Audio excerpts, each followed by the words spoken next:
Welcome to the preview of our 20th and 21st Century Art evening sale. This is Francis Bacon's Portrait of Man with Glasses 3, painted in a pivotal year for the artist, 1963. This work was last exhibited here in London at the National Portrait Gallery in the Bacon exhibition, and it's a privilege for us to have this masterpiece here headlining our sale in London in March.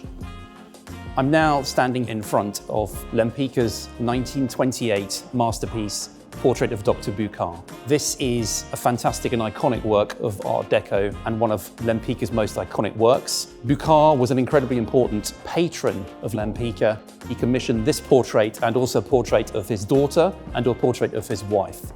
He was a medical scientist. He's therefore painted with a test tube and a microscope.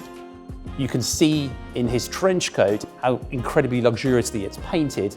This is a moment of decadence in 1920s Paris. Another one of the personal highlights of the sale for me is Jenny Saville's study for Pietà 4. This monumental work on paper, an incredibly rare work by the artist, is inspired by the Michelangelo Bandini Pietà. You see here perhaps on the left a self-portrait in keeping with Michelangelo's work itself. It is great that we as Christie's have an important Saville work on paper in the year in which we're sponsoring her retrospective at the National Portrait Gallery. The timing could not be better. I'm now standing in front of Franz Marc's painting Katz and Rot and Weiss from 1912. Marc painted animals in nature because he felt that perhaps in modern times of industrialization, humans were losing that connection to nature, and he felt animals had an incredible symbiosis with nature. Perhaps there's also a symbiosis here between the two cats themselves.